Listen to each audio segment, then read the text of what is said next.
Hello, beer friends, and welcome to the latest episode of the Third Pint Theory. Special episode this week talking to Hamish Ward and his wife Caroline Muller-Ward about Isthmus Brewing's champion beer status at the New World Beer Cider Awards. But before we get to that, you're with me, Michael Donaldson, your host, and my colleague, co-host, the beer bigwig, Martin Bridges. Here we go again. Yeah, here we go again. It is, we're churning them out. I think we're up to number 10. Double figures. Martin, have you tried the latest iteration of 3D IPA from Isthmus? I have. Of course, I have. Yeah. Do you agree with the New World Beer and Cider Awards judges on their assessment of this as a champion beer? Oh well, yes is the simple answer. I think that it's. I know a bunch of the judging panel, and I know how good they are, and I always respect the outcome of those awards. But yeah, I went to my local New World at the weekend, and a large number of beers fell into my trolley across the range. But I definitely made sure to grab a couple of the 3D IPA from Isthmus, and I took a can round to my mum and dad's last night, and we shared a can with my dad, and it's just a great beer. Hey, it is a bit of it's not quite a throwback. No, but it is a classic West Coast. It's just got that little bit of the Jeff Griggs patented sweet malt cushion. Yes. But the hops, it's all about the hops. Yeah. It's great. It's bitterness, hop flavor. Yeah. It's a real, a real building bitterness. I felt, it just grows and grows and grows, and, finishes really dry and minerally, which you want from that style of beer. It's not faultless, like no beer, I think. It's hard to have a beer that's perfect. But as an encapsulation of that style, and especially as it was, and as we knew it, in the golden age of extremely hoppy, bitter West Coast style IPAs, it's not quite a throwback because it's quite modern still, quite light on the palate. But yeah, the sweetness there just kind of envelops the hops really nicely until they just burst out at the end. And I kind of think that's what you want. Oh, it's everything I want. I will have to go back and buy some more because I only bought 2, and that's nowhere near enough. It's just a classic. It feels like if you were to ask me what a West Coast IPA is, I would point to that. It's spot on. Yeah. Pleased that they executed it so well. So pleased for Hamish and Caroline. You know, they've had a pretty rough time of it with the Deep Creek liquidation. So which we will hear about in the interview. But no, I was just really It was good to see all the New World Award winners in the supermarket. The first thing that surprised me, and I didn't, because I remember Lakeman, the Pilsner, and the beautiful yellow six-packs before, and now it's in this kind of slightly I don't know what colour you would call it, but it ain't yellow anymore, in the 440s. And it was like, Oh, that's a bit weird. But Yes. anyway, I will certainly. I'm sure the beer tastes fine, but Yeah, it was yeah. just the It's cans were a bit yeah, what is confused me. that color? It's like autumn leaf gold or something. The color of the can. Yeah, yeah. I It's I knew they'd gone to the 440s, but I didn't realise they'd also changed the colour. So yeah. Yeah, it could be just the printed can looks different to the outside of the box, maybe, for the six packs. I think we'll come back on the other end of this interview and talk a little bit more about, I guess, packaging and display at some New Worlds. If anyone is listening from New World, stay tuned. Come back at the end. We have some views. But I will say, I have to put this disclaimer in for anyone listening. I do have an involvement in the New World Beer and Cider Awards as the chair of judges. So, and that's not the reason we're talking about them. I think they are really good awards regardless. But I will say determining the champion beer is a really interesting exercise to watch. I don't play a part in it. I sit back and observe, and amongst all these that were the best in their class, which exemplifies its class the best, if you know what I mean. Like, yeah, is this a better West Coast IPA than that is a sour within their, I guess, little departments? It's quite a hard task because you are comparing different things, and yeah, it's yeah, really hard. I've done similar on other brewing competitions when you get to that top table and you've got an imperial stout with a fruited sour and an yes, IPA, and it's like I know what I like, and I've got to put that out of my head.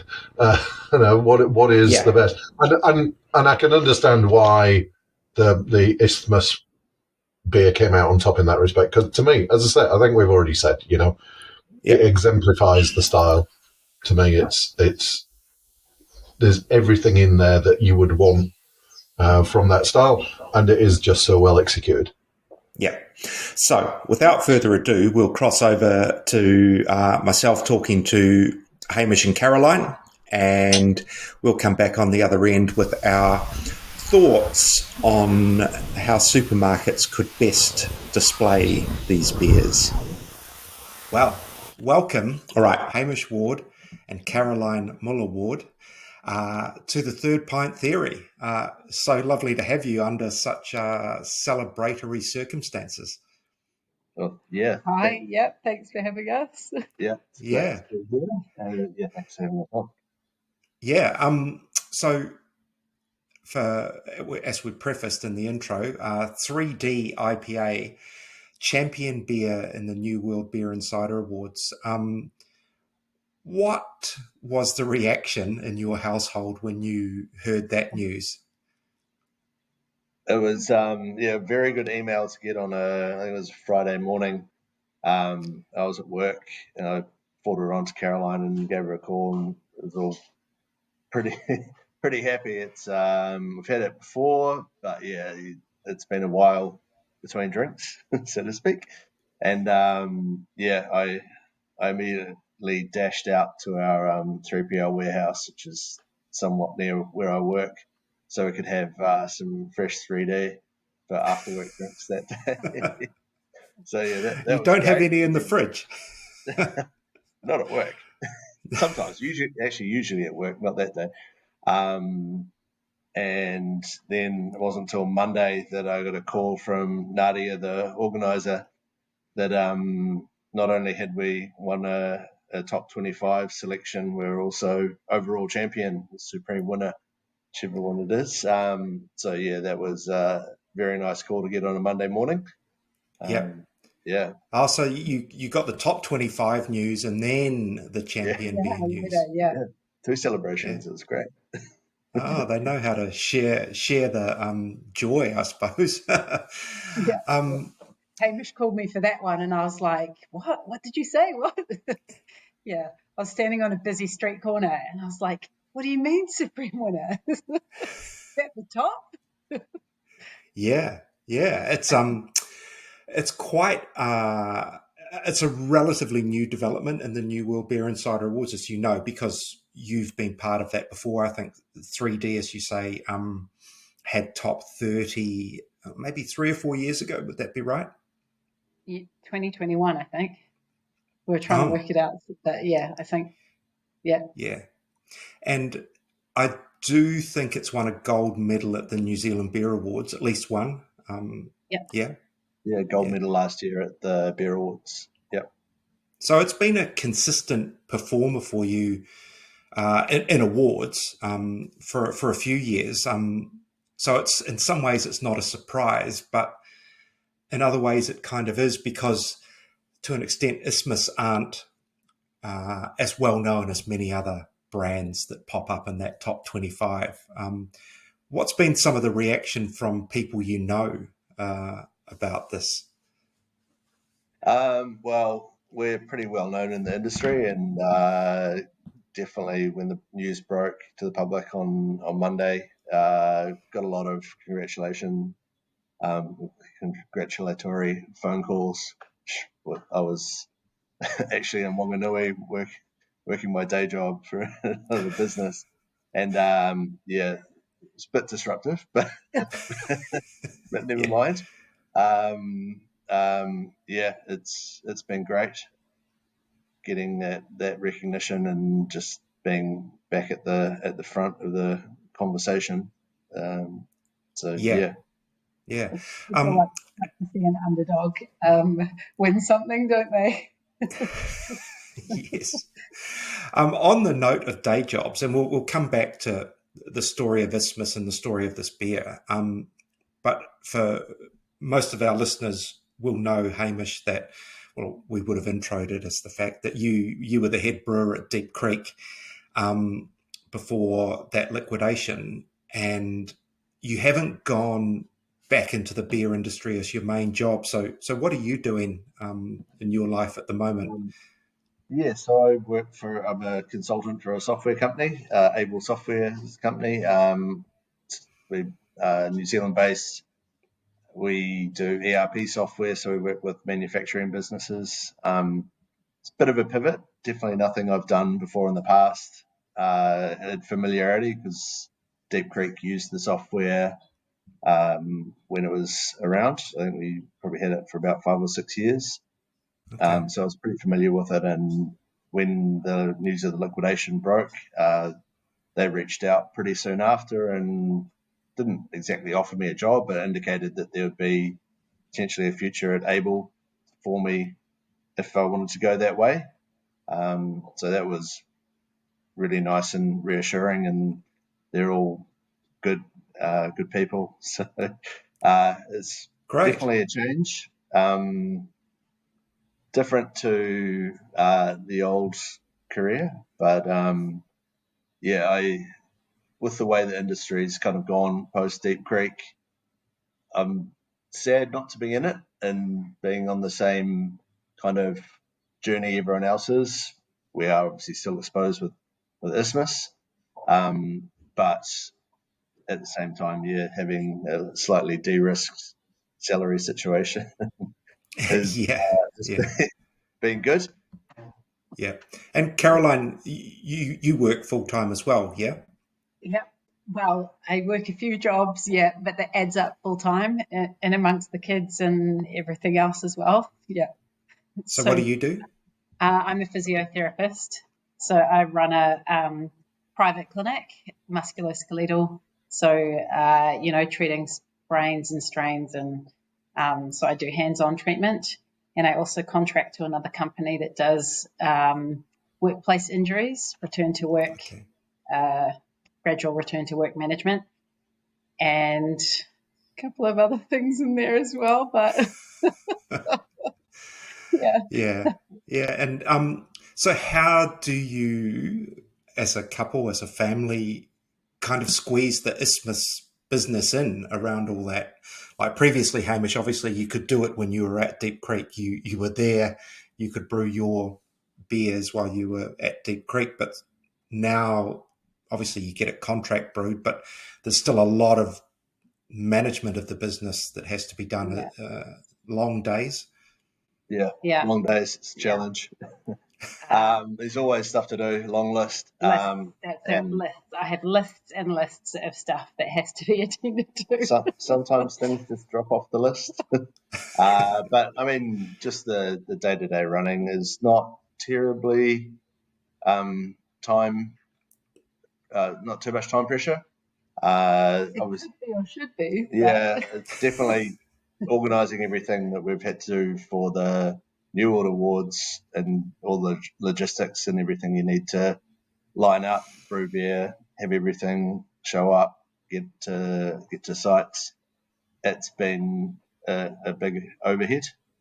So yeah, last month or so has been pretty busy, but yeah, on the whole, it'd be nice to spend more time on it, and it's just busy family life.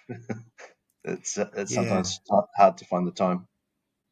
Okay, and just to, I believe you're getting that beer and others brewed at Liberty. Is that the fact? That's correct. Yeah. They're friends of ours from before they started Liberty. So Okay. I've known Joe and Christina for a long time. They reached out when they got the bad news that we got and offered to make beer for us, which is great. They've got a similar commitment to excellence, so they're a real good fit for what we wanted to do. So yeah, just having that beer quality taken care of, not having to worry about that so much, is a massive relief. So we can focus on just the rest of the stuff. Okay, and do you go out there at all to overlook it, or do you just have complete trust in their team and what they're doing? Yeah, I think the first time we contract brewed with them I was actually still at Deep Creek, so I went out for mashing, and there's not really much point me being there. I'm not going to tell them what to do on their kit. So I've got complete faith in what they're doing out there. I hand over a recipe and they adapt it to their system, which is exactly what I did when we were contract brewing for Deep Creek. And beer comes out the other end. I do understand that someone whispered to me that you might have had a little change in the malt profile of that beer. Are you able to talk about the recipe and why it works so well? Yeah, it's 3D's been around for a long time. I think I first brewed it in 2014, 2015, somewhere around there. So it's like if its first packaging went into glass bottles and hand capped. On a hand capped, four-head bottling machine, and then everything was kind of capped post that. So in the early days of Deep Creek, it was a bit more rudimentary than it wound up being. And my what I was going for was a classic West Coast IPA, and it was kind of a reflection of what IPA was back then. And over time, IPA's evolved, so IPA now is not what it was back then. So it's modernized a bit. There's no crystal caramel malts in there anymore, which there were back then. So it's still true to its former self. It's only an evolution to keep up with what IPA has changed to. It's still not a super pale, bright IPA sort of almost just that real light, no malt at all. There's still malt there, and a good bitterness as well. It hasn't lightened in IBUs very much, or if at all, well, a little bit, just for that little bit of sweetness you're not getting from the crystal malts anymore. Okay, and but it still has quite a, I guess, deep malty richness to it. To my palate, anyway. It definitely does. It's just it's that crystal sweetness like that kind of caramel you get that ages really poorly in IPAs. So Okay. yeah, still malty, Yeah. but not Brilliant. sweet, crystally malty. Yeah, yeah. So just talking, I didn't realize you were brewing that beer as far back as 2014. So can you just talk me through, I guess, the history of Isthmus versus Deep Creek and kind of what came first in that process? Sure, the two are pretty intertwined. So I think Isthmus as a company was founded in 2011. 11. So I was a scientist at the time, and I'd been homebrewing homebrewed for about 6 or 7 years, can't remember, before starting at Deep Creek.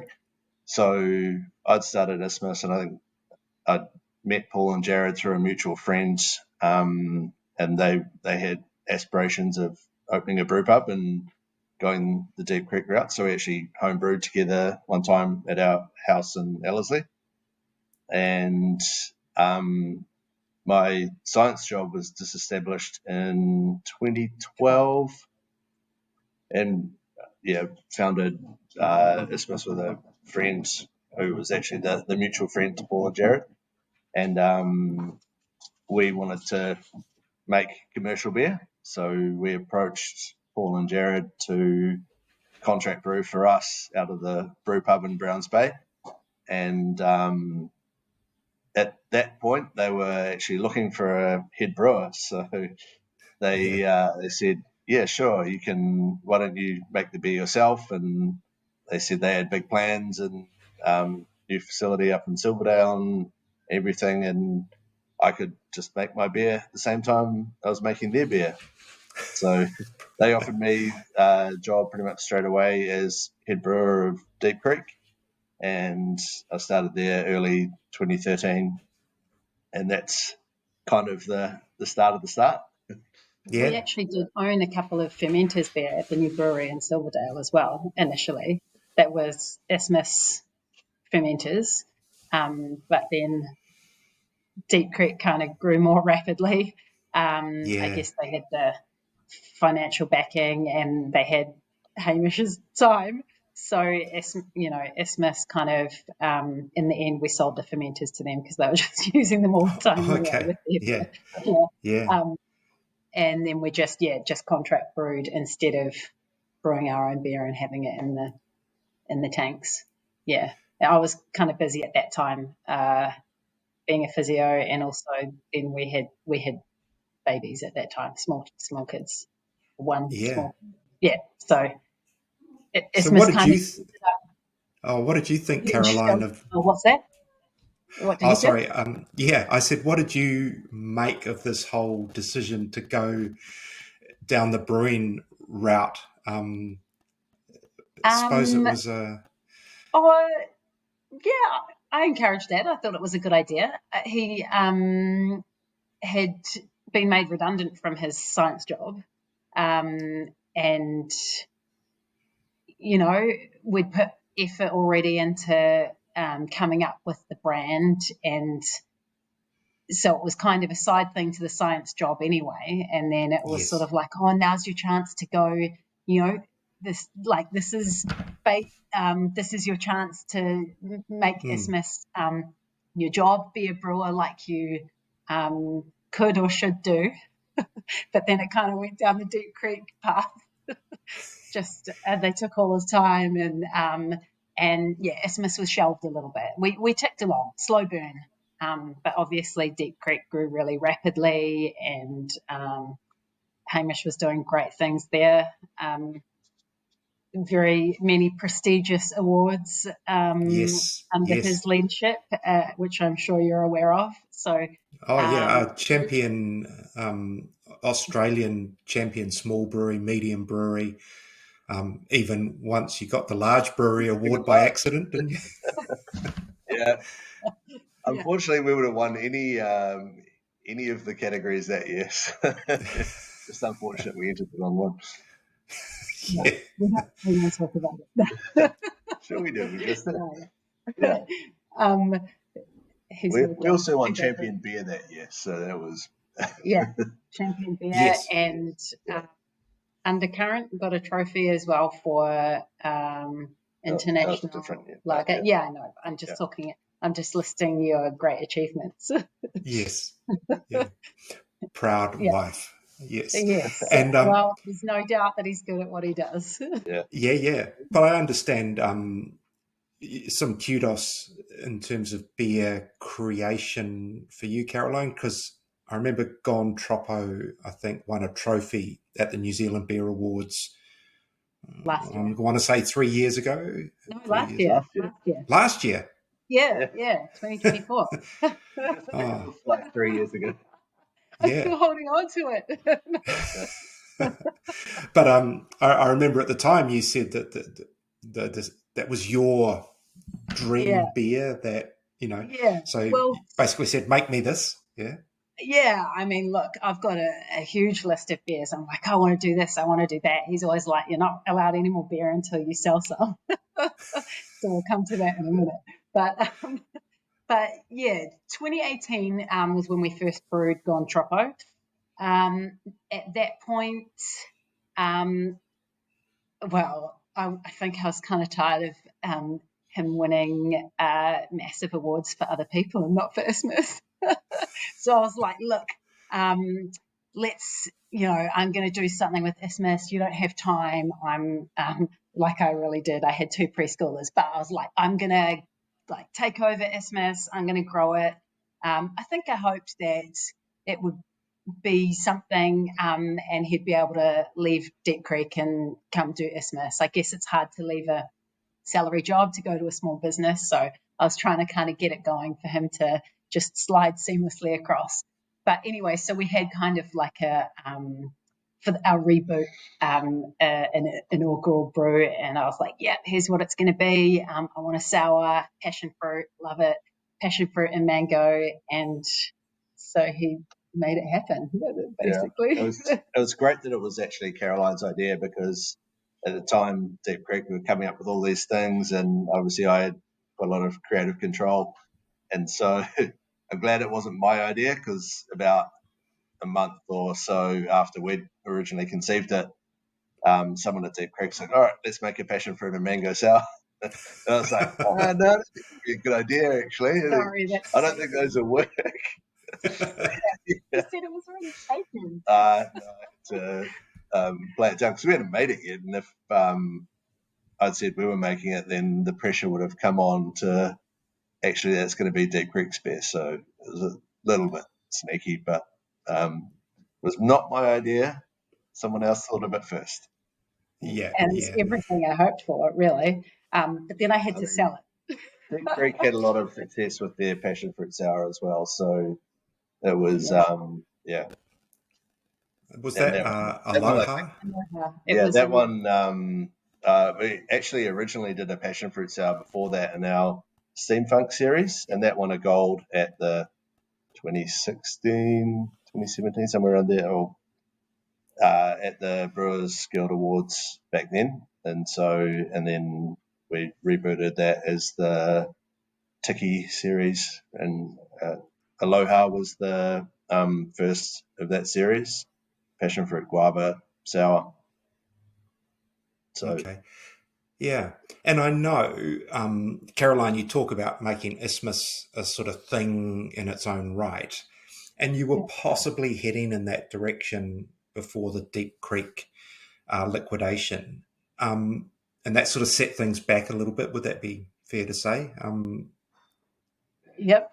Yeah, we we did have plans, and it would have been good to see where those landed. Although probably with the benefit of hindsight, not the best timing to be starting or launching a new brewery.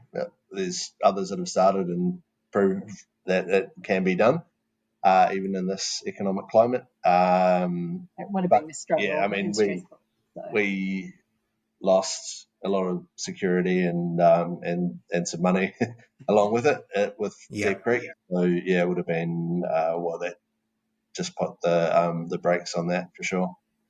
Yeah, but is it possible again that we could see an Isthmus brewery, physical brewery, brew pub down the line?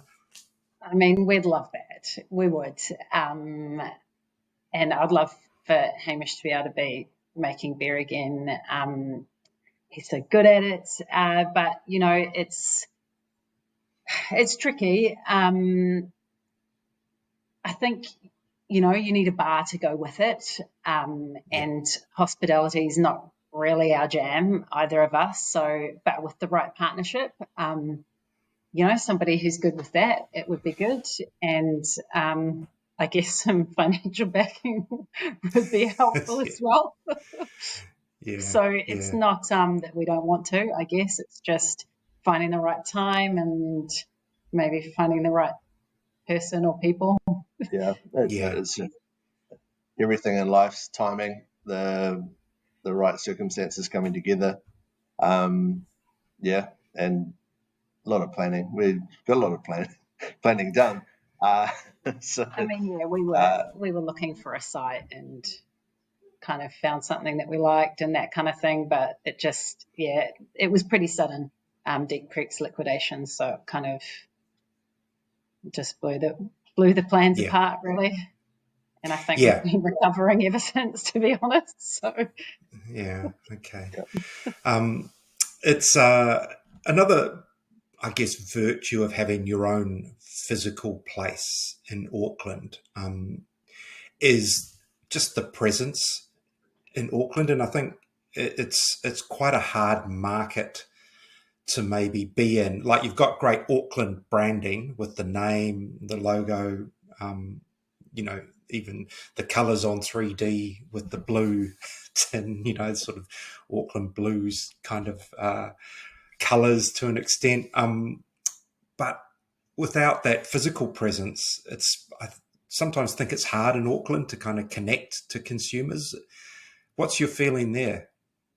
Yeah, I mean, I agree, absolutely. And there's not really even a place where our beer is consistently sold. Oh, we've got a couple of places on tap now where we're a regular tap. But in terms of packaged products, I mean, I get asked really often, where can I find your beer?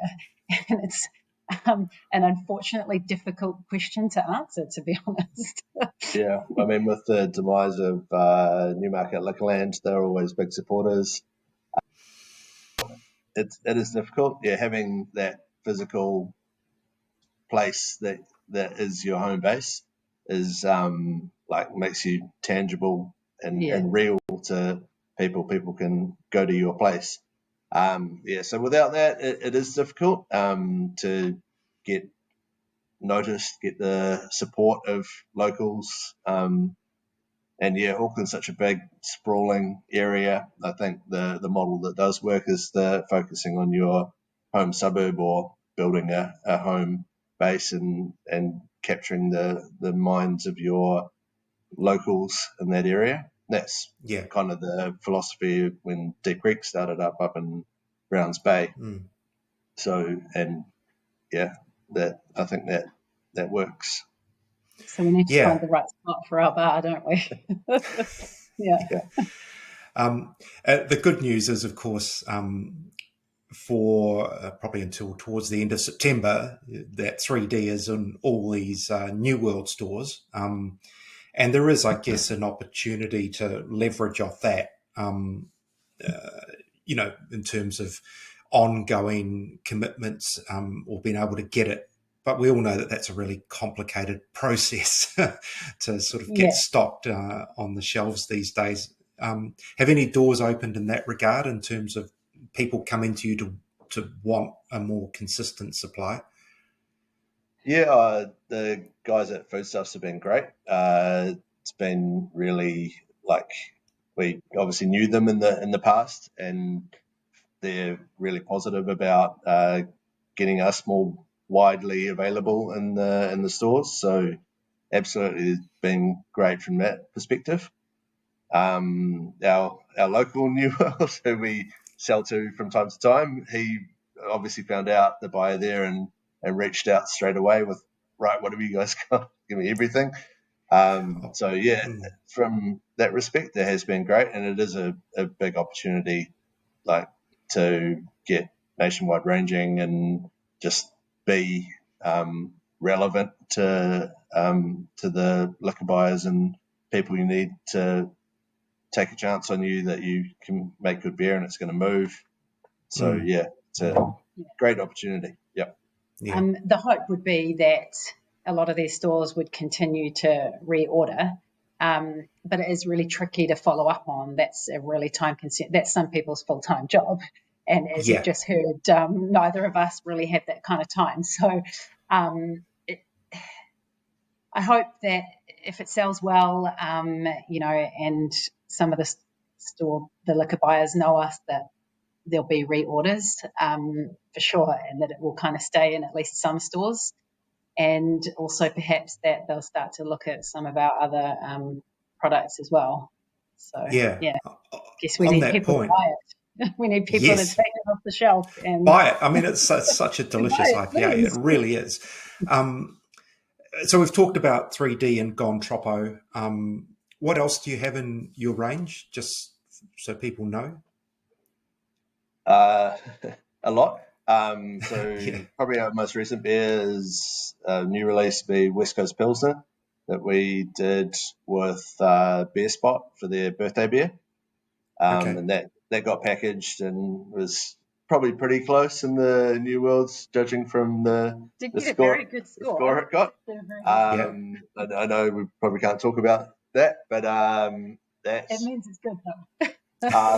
Our lager is probably our biggest seller. We have that.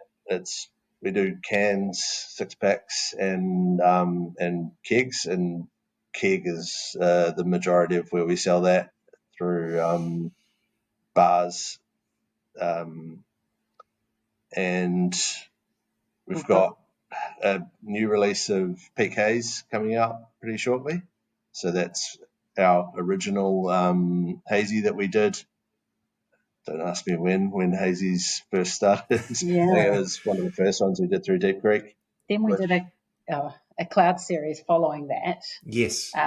With 4 limited edition releases. But we're going back to Peak Haze just simply because it's easy in terms of just the one and like core range, and it looks similar to the 3D, same label, different colorway. So hopefully there might be some brand recognition there, and Yeah. And then we've got a couple of other sours that we do as well. Is pineapple lime, which is nearly run out, and raspberry chocolate. It's the other one we've done there. I've not seen the raspberry chocolate. It's haven't you? Oh, you have to try it. Yeah. Been fermented on raspberry fruit and cacao nibs. So no chocolate sauce, no chocolate flavoring. It's not an ice cream sour. It's a kettle sour with actually sour. Yeah. Did you smooth chocolate taste? Yeah. Yeah. Did you see Peckham's did a boysenberry chocolate cider? And yes, and it was on my list to try it, and I didn't get to. It's I'm talking with Jodie and Lola. Don't know if I'm drinking. Yeah, I mean, it sounds in similar territory, and like that was a beer in my a cider that I kind of thought this can't possibly work, and it does. Like it's a bit mind bending, and I think raspberry chocolate would be the. You'd be interested to try ours because it doesn't have lactose. It is still fully sour. Yeah. Yeah. No, I will. I'll go looking for it. On that note, I did bump into you. Me. Caroline can. On that note, I saw you at Beervana, and we had a brief chat about trying to get the online store up and running, but that's been a step too far. Hey, yeah. Oh, good things take time. Yeah. So does dealing with council. Yeah. So it is annoying though, isn't it? I guess you risk people going there looking to buy and they can't. So that for now they have to physically go and get it. Yeah. Yeah, that is the risk of turning your home into a place where you take orders, but you've got a license, and we won't have any signage or anything like that, and we don't want people knocking on our doors asking for beers. Yeah, exactly. And in terms of, I'm wondering about the volume just on 3D. How much did you have to brew for this New World order? We brewed a full batch for it, and between that and what we had left over from the award-winning batch, we covered the requirements. So that was minimum. I don't remember what the minimum was. What was ordered was a little bit under what the requirements were. So but that's realistic. It's fine in my book. Yeah. So in theory, it could be a little tight supply, or are you getting some more? I haven't. Well, obviously it's early days of the promotion. We've got more in reserve as well. So, if it went gangbusters, we'd be in short supply. But we'll cross our fingers and cross that bridge when we get to it. Yeah.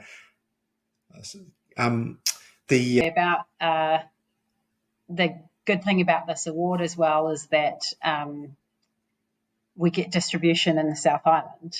So just for the 4 weeks of the period, because that's something that's generally not possible for us being a small provider, and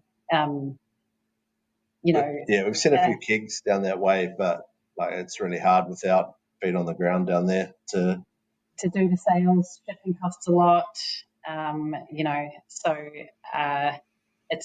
we often get messages from people in the South Island, and to courier them to their home a 12 box, something like $25. No one wants to pay that, more even. No one wants to pay that on the top of. So pretty much no one in the South Island can get our beer. So for this, that's one thing I love about. One of the things I love about this win is that finally people in South Island can get one of our beers at least for 4 weeks. Yeah, I mean that whole freight thing is, of all the other things that are going on in the world that add costs to beer, freight just seems to be going crazy at the moment. It's so expensive, and when you're doing small volumes as well, it becomes quite a big part of the price. Yeah, sure is. Hey, I did want to briefly talk about Browns Bay, because I understand, Hamish, you might be going back to where it all began. Yeah, they obviously they've had a few changes in their approach. So they've let their brewer go, and they approached me just to do some consulting around recipes, and they want to contract brew the majority of what they're making or planning to make now. So I was happy to help them out with some recipe advice. And one of the directions they want to go is, obviously they've got a brewery on site. They don't want to mothball it, but they also don't want the expense of running it all the time. But as a good kind of promotional tie-in to actually use the kit and make maybe 4 beers a year or something like that on the kit. So this looks like he's been pulled back. It might be going back to where it all started, back to Browns Bay. So I'm looking forward to it actually. I had a lot of time for the new owners there. They bought the bar back from Deep Creek, and so had a lot to do with them back then, and training them on running the brew kit and getting that back up in action. So it'll be interesting to go back and brew beer on that kit. And Isthmus has permanent taps there now. So, Oh, so you're very always good. drinking Isthmus beer there. True. That was not part of And the deal. That was a separate separate deal. But yeah, no, it's good to have, like, that's kind of where Isthmus beers were first widely available, was over the bar at Browns Bay, and so it's good to have a presence back there again. yeah, but my memory, and I haven't been in there for a while, of that kit though, you wouldn't necessarily want to be brewing your own beers there. You, No, I so think the main thing about it is it's not a production facility. So going in there, making beer, and then packaging and getting it all out again takes up a yeah, fair amount of bar space.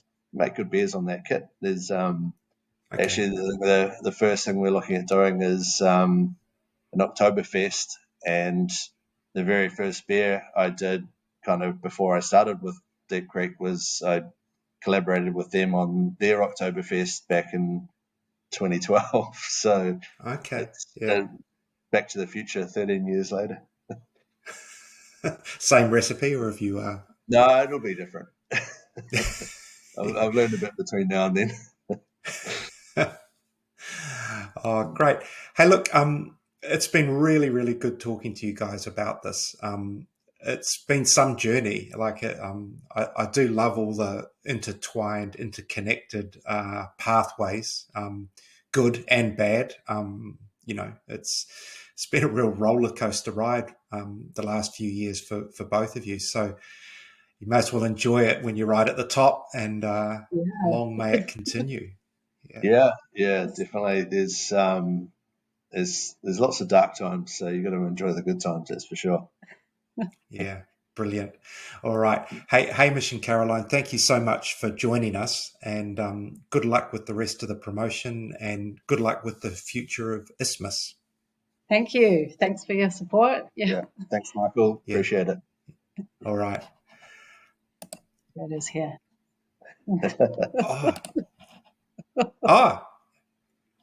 I almost stopped recording. That's like one of these things in the credits, like people have to watch the credits. Yeah, the Easter egg in the credits. Yeah. Yeah. Gone Troppo. Beautiful. Hey, thanks again, guys. That was a little lovely. Just stay where you are. Yeah. Okay, I hope you enjoyed that chat. They have had a real roller coaster of a ride, Hamish and Caroline, and I think it's pretty remarkable that they're working full time, both of them, in jobs outside beer, and find the time for this Isthmus project. If you go and have a look at their website, which they've just updated, they've done all that just in recent weeks since learning about this new World Beer Cider Award. But they've done a really good job. The website looks really impressive. And as they said in the interview, they're just hopefully going to have a license soon for selling online. But again, the difficulty is they're doing that from their home. So it's a different kettle of fish when it comes to licensing. Yeah, it's a tough one, eh? I mean, it's I think they're kind of in that tough position where to get to the next step is a big jump. And I think I've talked to brewers before who've had kind of a small, maybe a side project kind of thing, and then if they want to go to the next level, it means hiring staff, hiring salespeople, or having premises, or like storage facilities, and the investment to get to that is significant. And in a market that is growing, and there's lots of success and whatever, that may be possible in a beer market as we're in at the moment, which is under a lot of pressure. It's a tough call to make, especially when you've got a young family, and it's a significant investment in time, money. There's a lot of risk involved. I think I hope they can find a kind of a balance that works for them. Because as we've seen, Hamish is an incredibly talented brewer. They're really good people. They make great beer. We want them out there doing that. Yeah, exactly. Couldn't have said it better, Martin. And we did say we'd come back and talk about storage of beer in supermarkets. It's one of those curses around these awards, because I went down to my local, and I think the same with you, and I picked up this beer and a couple of others from the ambient shelf, for want of a better description, and looked across at the fridge, which to my mind could have been squeezed up a little bit to make room for these top 25 beers, especially the hoppy ones, have them in cold storage. But no, they've done a good job of the display, but it's just sitting out there at room temperature, which admittedly in a supermarket, it's not super hot, but not great either. And it's just it's just a shame.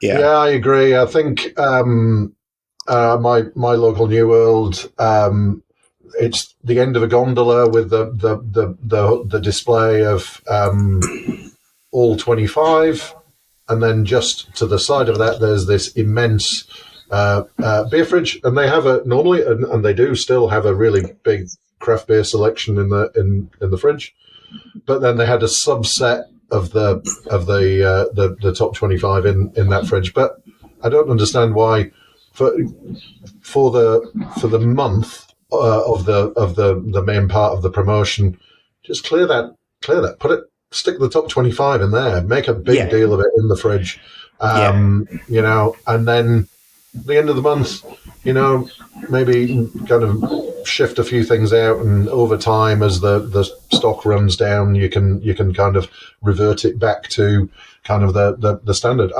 I think it's I just find it really frustrating that supermarkets in general have these. I've got a lot of put in a lot of fridge space for beer, and then the craft stuff in particular, it seems, is the stuff that gets stuck at ambient. And that's probably the stuff that is kind of most sensitive to temperature changes and so on. You've got kind of mass-produced lagers, nicely chilled, and these delicate hoppy beers sitting on an ambient shelf. It's just really frustrating. Yeah, and a lot of that, I think, and with those macro beers, they are the most shelf-stable beers that you're going to get. They are really well made to hang around for a long time, because there's a lot of them. They move regularly, but not super, they're not as come and go as the cans of the latest release Hazy IPA, which is here for a week and then gone. Excuse me. But the customer wants that box of cold Heineken or Steinlager to take straight home and start drinking. Maybe, I don't know. It's a real dilemma when the space isn't there, and for really good beers to be chilled.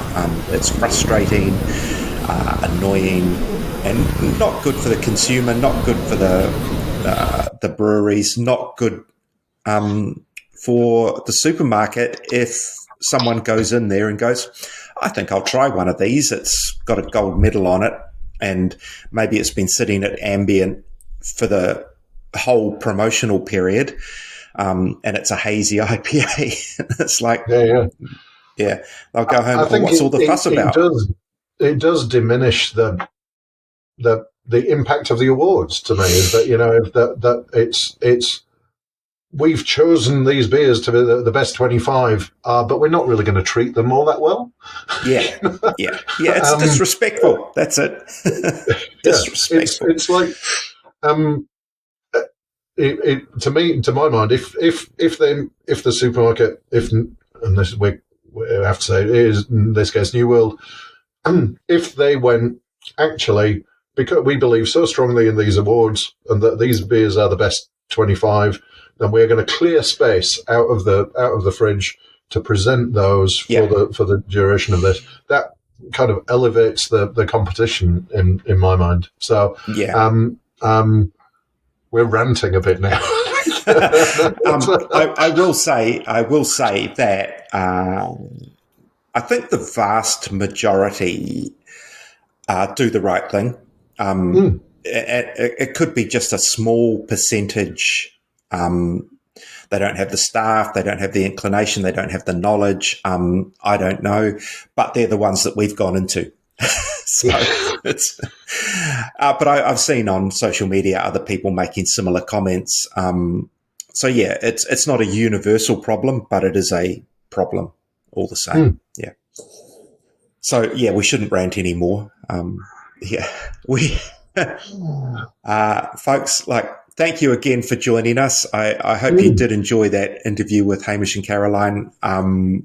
And got another one, I think one for the geeks next week. I was thinking about this with Ben Heaven from Heaven's Brewery in Northland, whose Judas Sheep Dark Lager made the top 25 kind of out of nowhere. So it's a little bit of like, hey, Ben, where did you come from? What have you been doing? How did this happen?